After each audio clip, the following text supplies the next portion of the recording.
Let us discuss some terms related to flower. A flower can be complete, it can be called complete or incomplete on the basis of having all the whorls, or on the basis of presence or absence of one or more whorls. Flower is said to be complete when it bears all the four whorls, that is calyx, corolla, androecium and gynoecium, out of which calyx and corolla is called comes under accessory whorls, and under the category of accessory whorls, and androecium and gynoecium comes under the category of reproductive whorls. So a complete flower is a flower having all the four whorls, having all these four whorls, reproductive whorls as well as accessory whorls. And incomplete flower will be a flower having which will be missing one or more whorls out of these. Any one or two or more whorls may be missing in such flowers. That condition will be incomplete, in the case of incomplete flowers. So what we come to know that generally a flower is hermaphrodite. Hermaphrodite term we have already discussed in the previous chapter. Hermaphrodite term is related with the animals or organisms bearing both the sex organs in the same individual or in the same body. So plant, as we see that plant bears androecium as well as gynoecium, that is both male and female parts, so it is a hermaphrodite.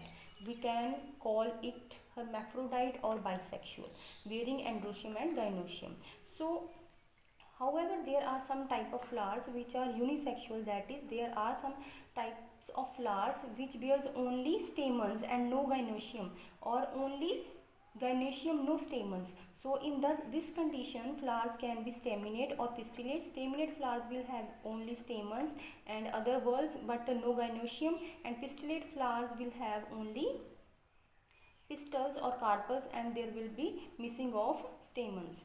So there is a type of flower that is called neuter flowers. Neuter flowers will having absence of both essential whorls. Essential whorls में क्या आ जाता है, androecium and gynoecium, means these will be flowers having colored petals and green sepals only, but inside there will be no androecium or gynoecium. Such flowers will be called neuter flowers. Now next term comes, that is polygamous. This condition is related to plant, not to the flower. So polygamous plant कैसे होंगे? Those plants, it is a plant that has unisexual, bisexual as well as neuter flowers. We discussed unisexual, bisexual and neuter flowers. So a plant can bear all these three types of flowers. So this plant will be called, that condition of the plant will be called that polygamous. So next come again to the symmetry of the flower. On the basis of symmetry of the flower, we can classify a flower into three, that is actinomorphic, zygomorphic and asymmetrical.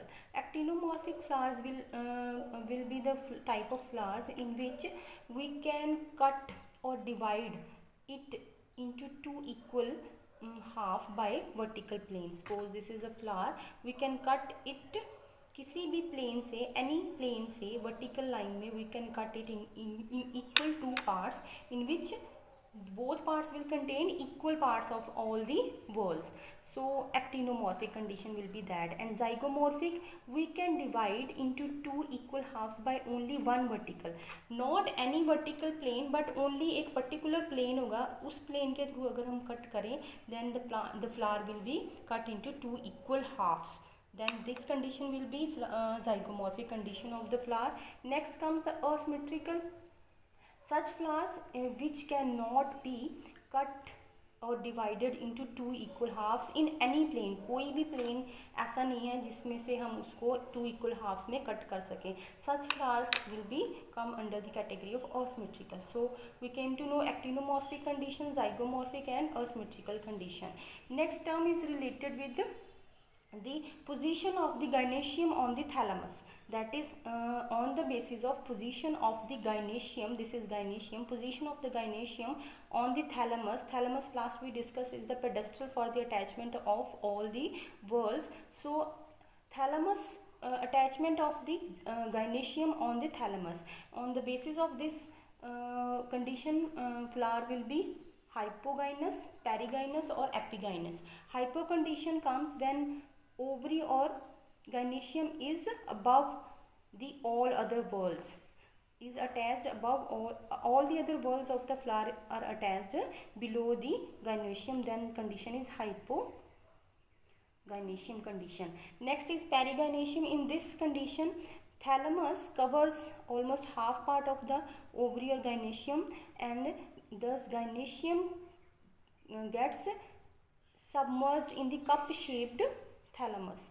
So this condition is called perigynous condition. And next is epigynous condition. In this condition, the whole gynoecium or whole carpel gets submerged in the thalamus, and all other whorls of the flower are attached above the gynoecium. This condition is called epigynous condition. So hypogynous condition, ovary occupies the highest position on the thalamus. Thalamus पे highest position ovary का है, बाकी whorls are attached, all other whorls are attached below the gynoecium. And in case of perigynous condition, cup shaped thalamus and ovary half inferior, half is covered in the thalamus and half is superior, half inferior. And in case of epigynous, there is again cup shaped thalamus, but ovary is fused in the thalamus in the all the whorls above the, and all the other whorls are above the ovary. Next comes the term that is inflorescence. What is inflorescence? We see a flower is attached on the stem, but when we see a stem, there are number of flowers attached on the stem. So when we see the arrangement of flowers on the stem, then the term will be used inflorescence. Means a group or cluster of flowers arranged on a stem is called the inflorescence. So let us see, there are different arrangements of flowers on the stem. On the basis of the arrangement of the flowers on the stem, we can classify the arrangement or inflorescence into two, that is racemose and cymose condition. Racemose condition and cymose condition, let us discuss and differentiate these two terms. In case of racemose condition, the main axis is of unlimited growth.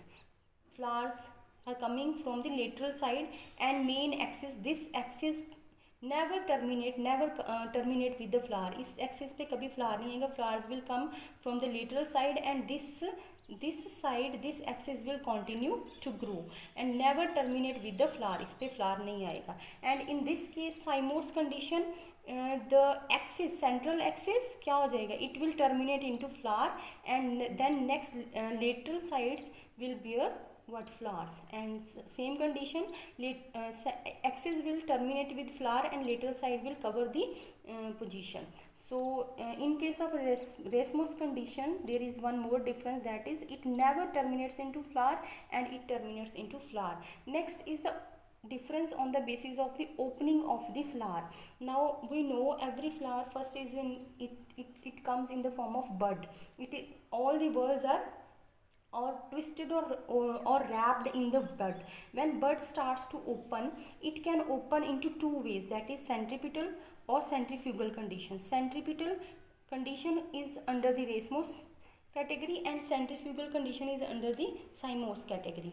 What is this centripetal and centrifugal condition? Means opening of the flower in racemose condition is centripetal. Centripetal means towards the center.